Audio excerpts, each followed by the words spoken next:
There's a story in the Old Testament about a harlot saved by Scarlet, and it seems that everyone, we're not even just talking about woke people, but everyone that wants to push some sort of false agenda wants a piece of her story.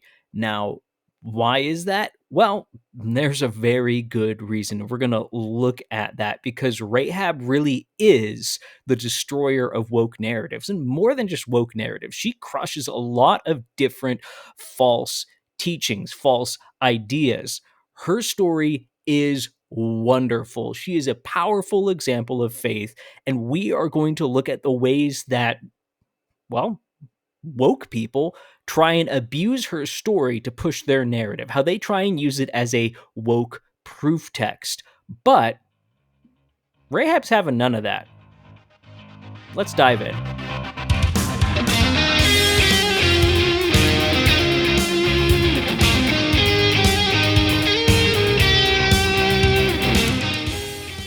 Welcome to the Enemies Within the Church podcast. You can go to enemieswithinthechurch.com right now to view the documentary if you haven't already, or maybe buy a copy, buy a few copies, hand them out to your friends. The whole point we made the documentary is to get it into the hands of people so that they can understand better what's going on, how these different Marxist ideologies that we call wokeness crept into the church. Give you some evidence, give you some definitions, give you some things you can sink your teeth into, look at and go, yes, this is in fact a real thing. You can also go to EWTCnews.com. That's Enemies Within the Church News. EWTCnews.com to, well, participate in the continued project that this podcast is a part of. We want to be a continuing, useful resource. Enemies Within the Church is not done when it comes to larger projects, but we want to keep things going in the meantime. So we hope that these resources are helpful. We hope that this podcast is helpful. And if it is helpful, and if it is useful, go ahead and engage with it. Do those things like, comment, share, subscribe, rate it, wherever you are, however you're engaging with it. We want you to interact in a way that gives us the feedback we know, well, that it's useful. Or maybe it wasn't clear.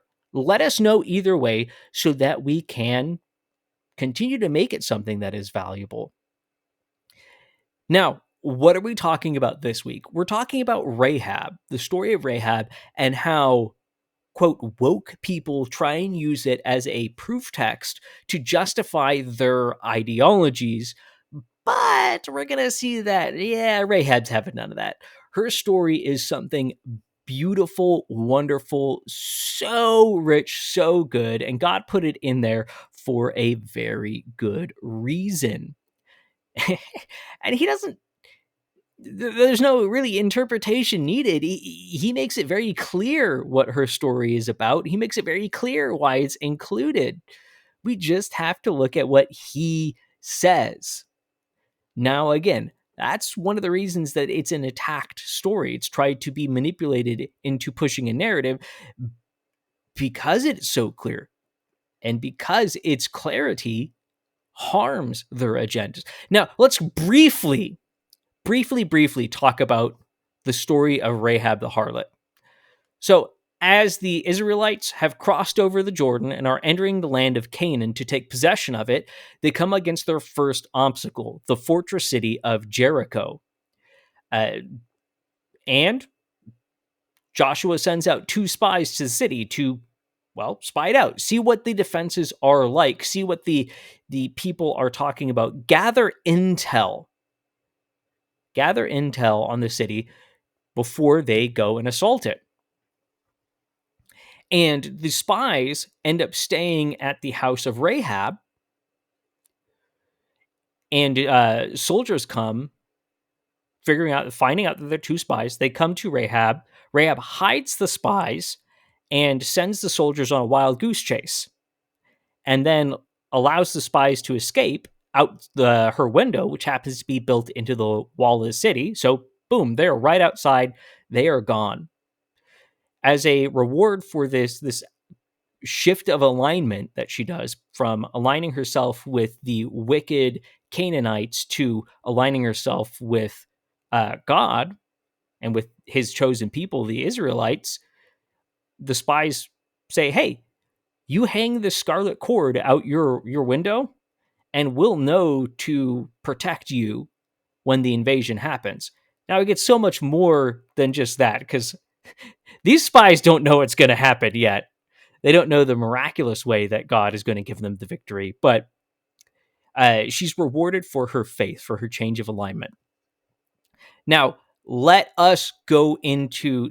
There are so many, as I said, there are so many different ways that this story is attempted to be abused and used to teach falsehoods. And in this case, we're most curious about a woke interpretation of Rahab. So we're going to kind of rapid fire through a few different ones to give an overview of different ways that it is attempted to be interpreted, different narratives that are tried to be shoved in there.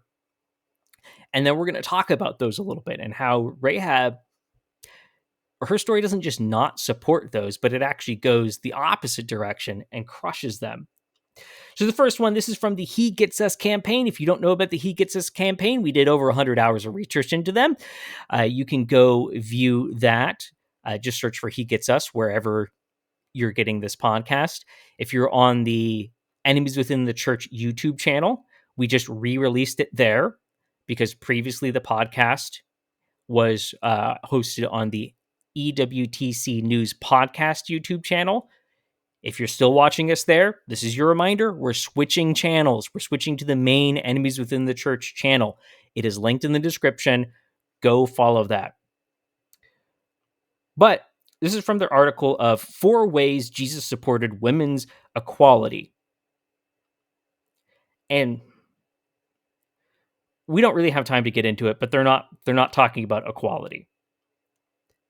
They're going more for a DEI stance and hitting up more of an equity type thing. But that's a bigger thing. We're just most curious about this. This is going to be the lightest one of them. We're going to start a little bit lighter and get deeper and deeper. And these are all going to be rather blatant examples. We're not going to talk about the more subtle ways that, quote, conservative people are trying to push woke narratives through this. But genealogy, before Jesus was even born. So in Jesus' genealogy, Rahab is included. What do they say about her? They say Rahab, a sex worker / brothel owner who hid spies from Israel and helped them gather intelligence on the defenses of her city so they could be successful in conquering it. And the fact that she's included is an example of how Jesus fought for equality, women's equality. It's kind of a weird take.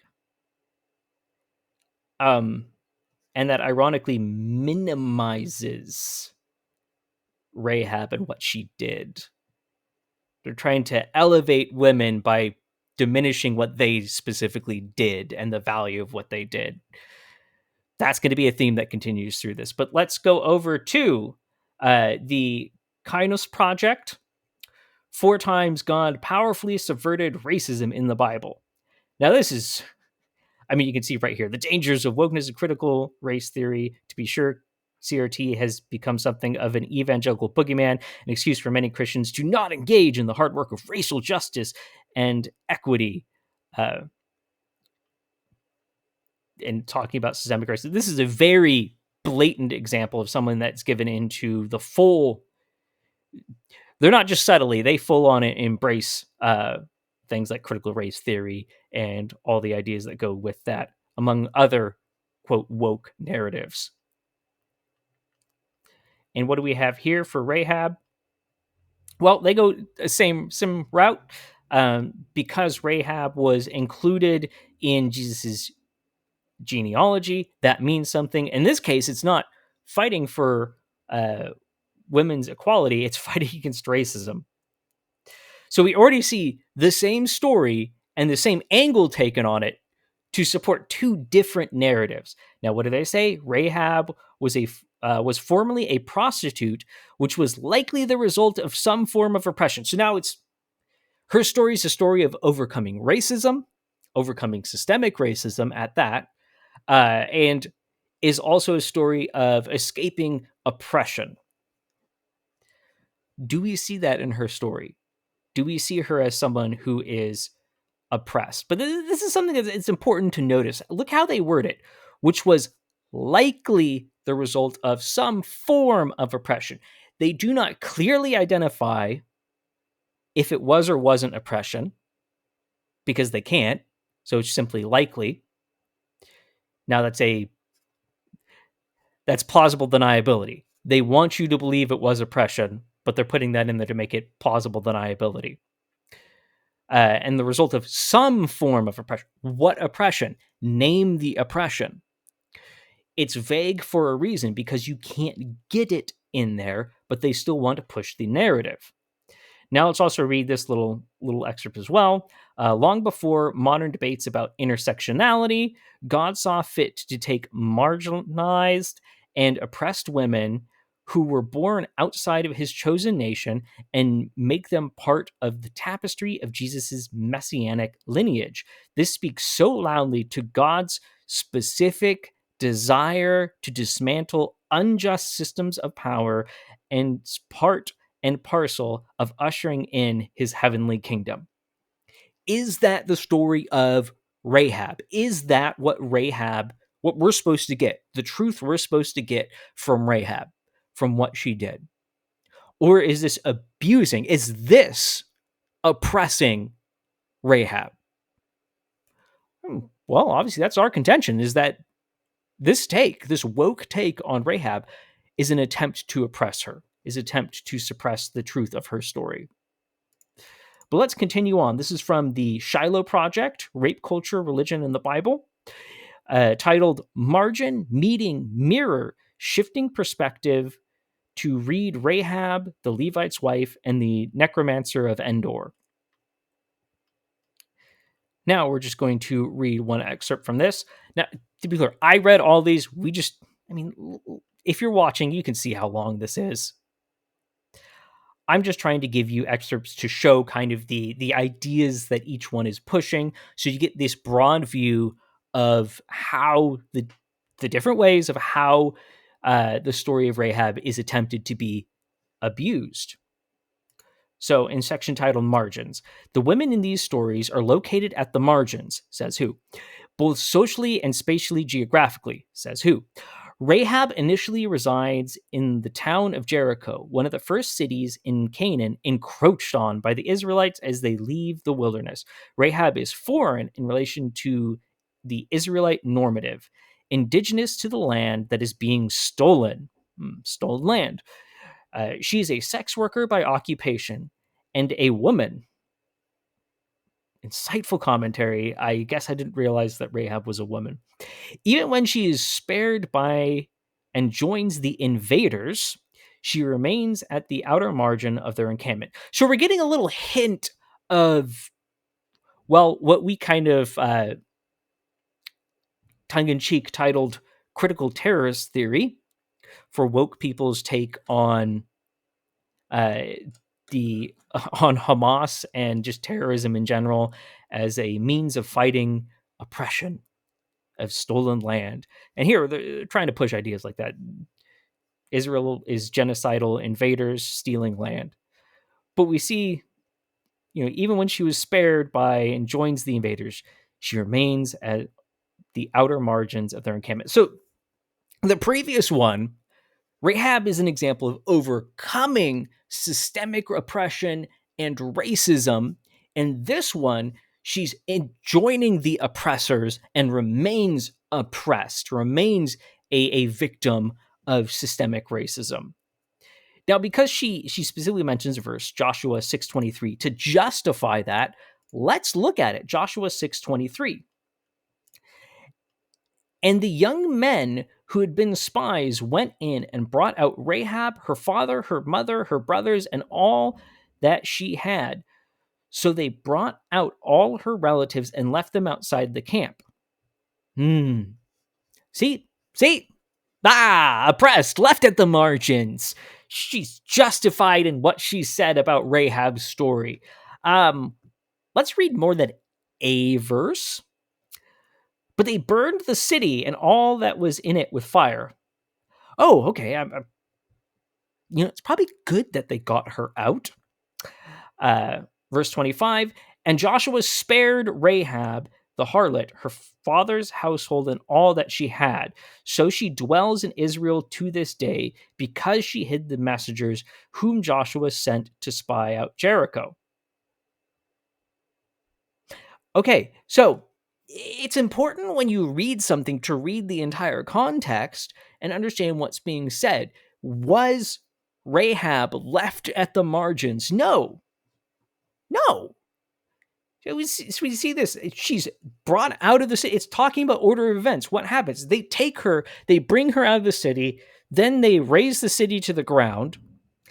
Then, after that raising is done, Joshua renders judgment, because up to this point, he hadn't even met her.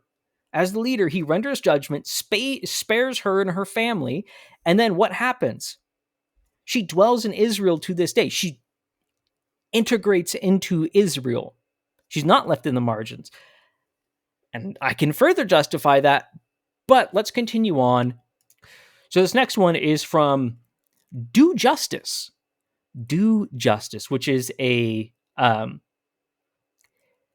organization, a branch, a ministry, whatever term you want to put on it. I don't know what term they would specifically use, of the Christian Reformed Church.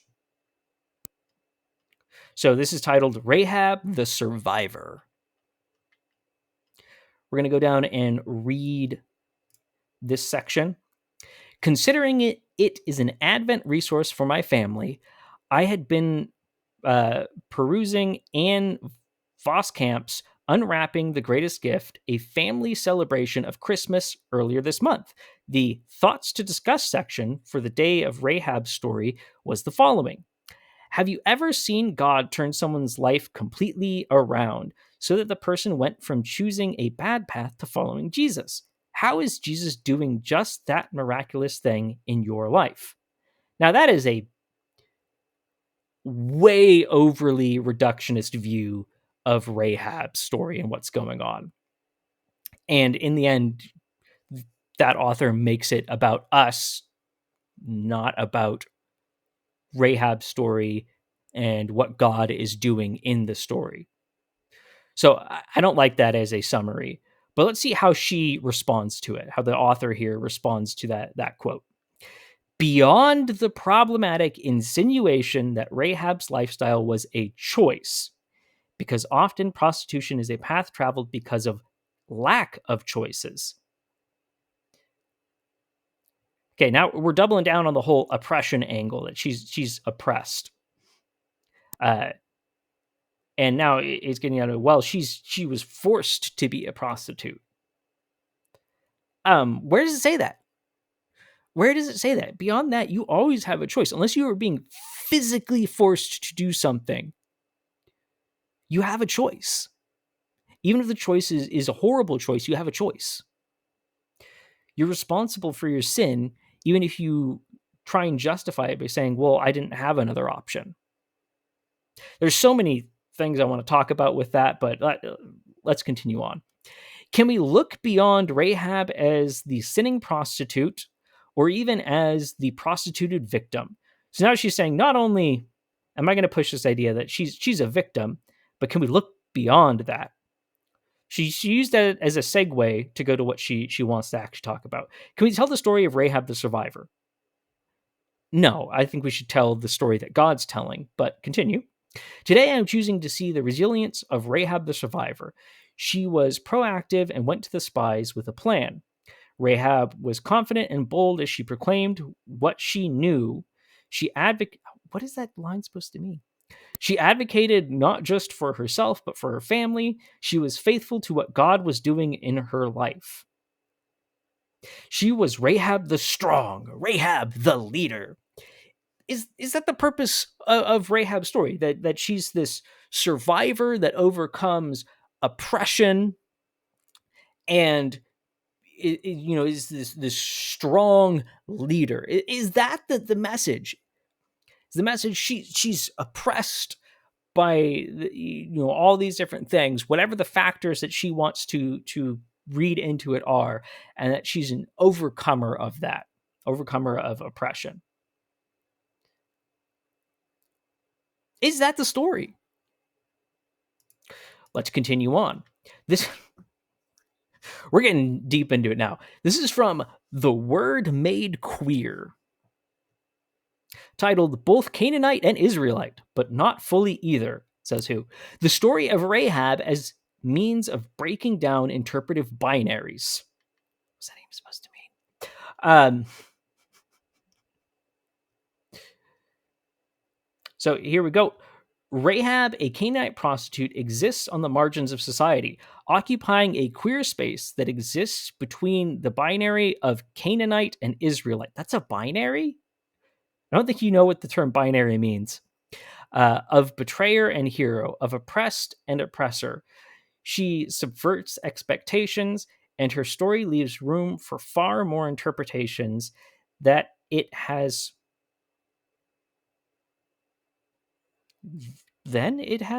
been traditionally ascribed.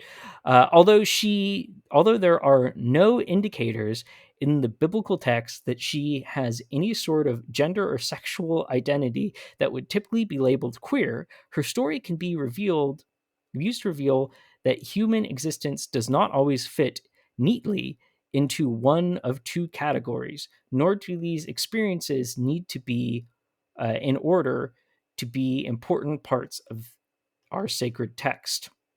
Skip down and read this part. At this point in the narrative, she seems to understand that her city will soon be ruined by the Israelite army, and her two options are to betray her people and aid in the genocide of an entire city. Okay, it's not what the word genocide means. Or to die alongside the society that would only ever see her as a second-class citizen. So we've got this idea that Israelite are these genocidal land stealers and oppressors, and that she is in a society where she is oppressed. So she's oppressed either way. This dilemma makes the text an easy one to approach with a hermeneutic of curiosity. What's that even supposed to mean? Because there are so many questions one can ask about her proclamation of faith and its motivations. No, there aren't. Is she a follower of God proclaiming her Lord? Yes. Or is she a cunning woman faced with a unique and unexpected opportunity for survival? No.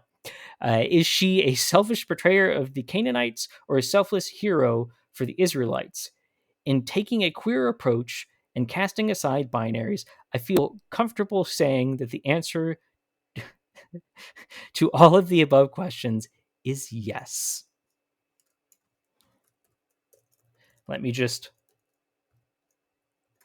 There we go. Let me just read one more from this one. Like the many feminist, post-colonial, womanist, and queer interpreters that have worked with this text, I am not satisfied with a neat summary of this story that neglects to account for factors of gender, power dynamics, oppression, and genocide. So now we're adding a lot of layers to the story. Okay, let's look a little bit at one last one. This is from Queer Bible Hermeneutics, which is a blog of Southern Methodist University. This one's titled Rahab the Prostitute, A Post-Colonial Perspective. So covering very similar-ish territory to the last one. Rahab's societal and geographical positions provide an opportunity to examine this story from a queer post-colonial perspective. Rahab's occupation as a prostitute situates her in a queer sociocultural position. She does not conform to respectable societal protocols. Says who? I mean, that's a very modernist take on it. A modernist is in a society that is, at this point, post-Christian, but it's still, we've gone through Christianity. We're informed by a Christian worldview, even if now we're in a post-Christian rejection of Christian state. They're reading that into it, whereas in a wicked Canaanite society, would a prostitute be seen as this second-class citizen? You're kind of reading that into there. This is a wicked society that's into all sorts of sexual depravity. Yet Rahab is a vulnerable target in several ways. She is a woman and a prostitute. She also lives on the fringes in a place reserved for people who do not conform to socially acceptable standards. She is ripe for the influence of Joshua's spies. So now at this point, Joshua's spies are manipulative oppressors that are taking advantage of her. We're seeing a lot of shifts in who Rahab is and what her story is. She has nothing to lose in terms of her standing in her own culture. Says who? One thing I want to point out is when the soldiers came to her, looking for the spies, and she told them that the spies had left and to go chase after them, soldiers believed her. She was not she was not, at the minimum, she was not so looked down upon that she did not have some trust. She had trust enough that when she said something, they believed it. If she assists the invading colonizers, she wins favor, position, and the possibility of preserving her life and the lives of her relatives. Marcella Altheus Reed states, Rahab's narrative is centered around an ethos of betrayal and submission to imperial powers, but also of relinquishing the imaginary of female transgression, which surrounds the construction of her identity. Altheus Reed rejects the idea that Rahab betrays her nation and asserts that Rahab also betrays the core of her queerness by contributing to the colonial oppression of Israel. Her betrayal of her queerness and her allegiance to an androcentric and patriarchal system of colonial oppression, my goodness, buzzwords, result for queer readers is a less sympathetic image of Rahab. No longer is she a faithful convert, but a ruthless traitor intent on kicking the dust off the very characteristics that set her apart from others in her community. Wow, we are seeing some vastly different takes on this story. And that's what I really wanted to show off, is just the radically different interpretations. They really aren't resting on anything objective because they simply want to push an agenda, and they see Rahab as an opportunity to push their agenda. But more than that, Rahab is an obstacle. Her story is a problem for these people. So they have to get rid of it. Now, one thing none of them touched on, a couple mentioned the genealogy, that she's in the genealogy of Jesus. Now, they just wanted to say that because, oh, look, this now supports what I want to say, which is weird because they're not answering the question. They're not examining the text to see why is she included. Why in genealogies, which are normally led by the patriarchs of the family, why are there these names of women included? Now, one of the women they always include isn't actually named, but that's a whole nother thing we did an entire episode on. Go check out what retroactively is the pilot episode of our Woke Proof Text series.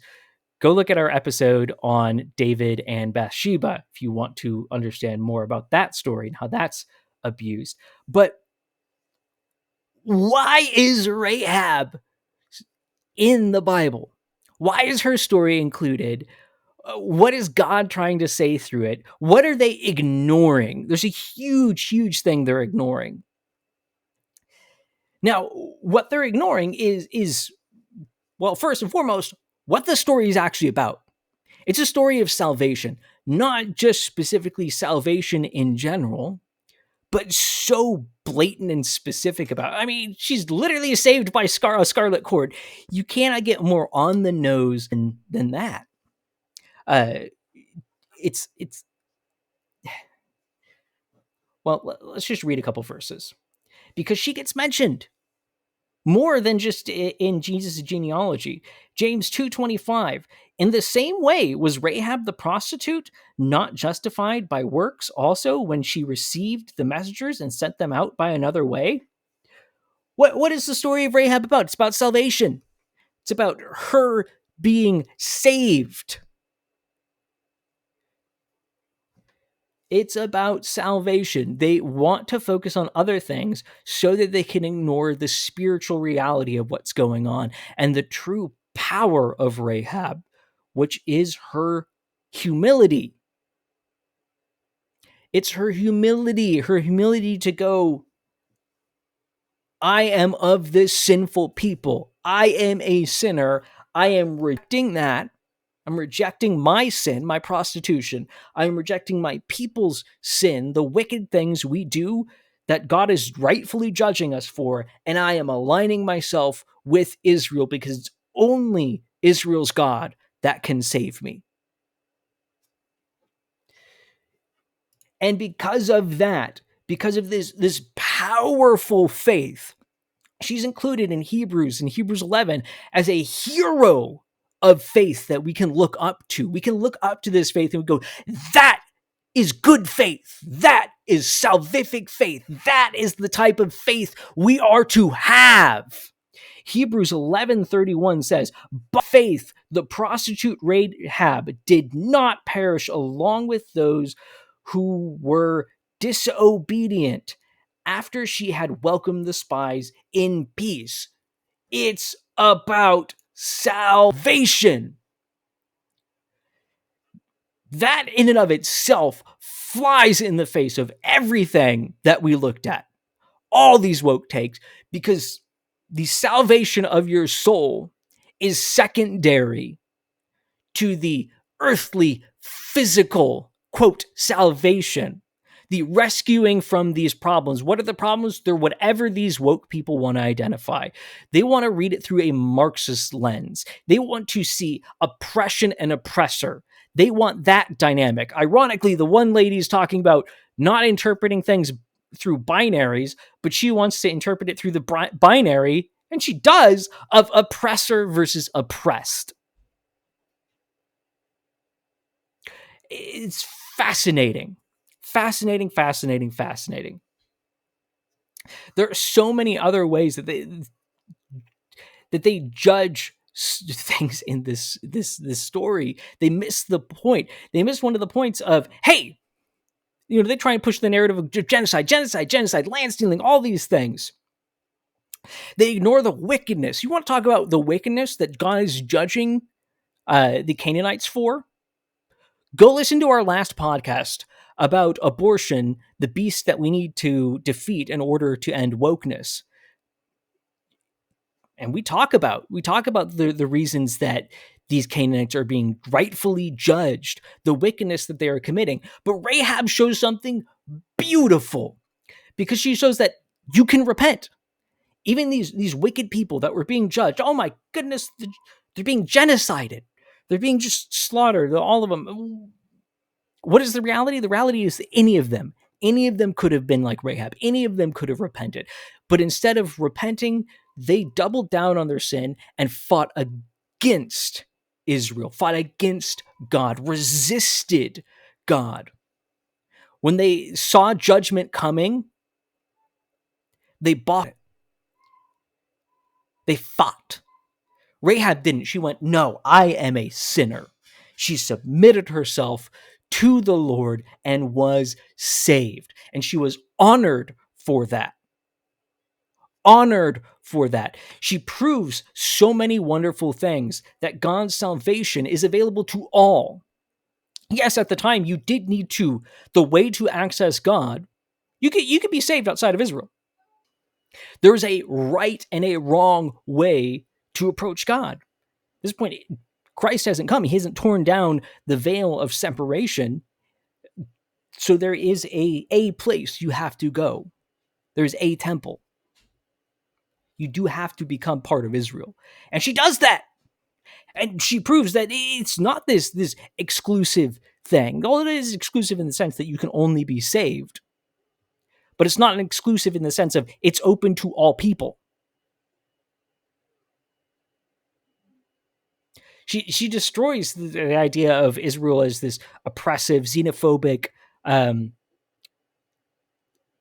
people, as God, as someone who's just slaughtering people, as God who's judgmental, as God who's not including people. He's not tearing down racism with that, because he's the one that established the exclusivity of Israel as a specific and distinct people that needed to maintain that. What he showed is, hey, you can integrate in, you can come and join in, that your spiritual identity, your spiritual ethnicity is superior to your physical. Yet these people, all they want to do is all they want to do is see skin color, because then they can categorize things as oppressor oppressed. They want to see power dynamics. They want to see people as oppressed, women as subordinate. They want to see all these things. They read them in there. They inject that in there. They are the ones creating oppression out of nothing. But Rahab's story is so beautiful because she crushes that. She says, no,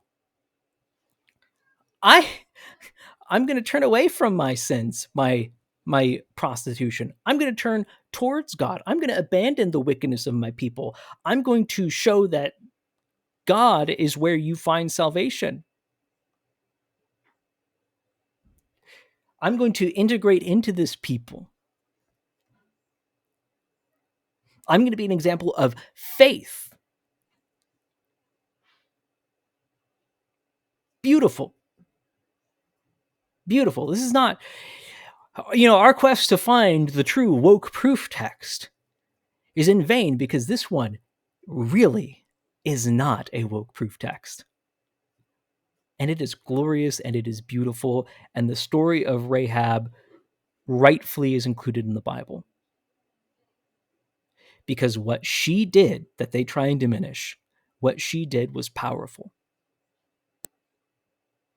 She went against everyone around her to follow and pursue the truth.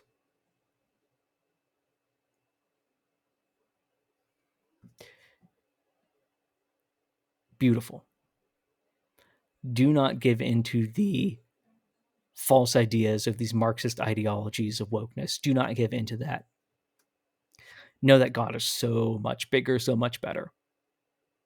Now, if this has been helpful to you, if this has helped you see a little bit more of these ideologies, see a little bit more of why they're wrong, see these things more clearly, you just enjoyed it, again, considering sharing it with someone. I'm not even talking just like, oh, put it out there on social media. I'm just saying, if there's someone that's struggling with some of these thoughts of, oh, well, does the Bible teach these woke ideas? Share this with them. I hope it's helpful to them. I hope it's been helpful to you. And, we're open to the feedback. Give us that positive. Give us that negative.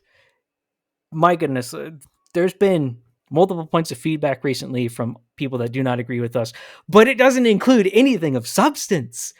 We are willing to engage. I would love to do whole episodes just responding to criticism. I think that's fun.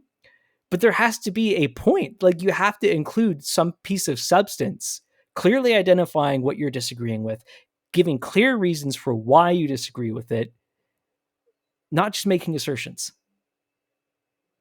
But again, I hope this has been useful to you. Remember, you can go to enemieswithinthechurch.com to view the documentary. You can also go to EWTC News. You can follow the podcast, do all those things. We hope this has been useful.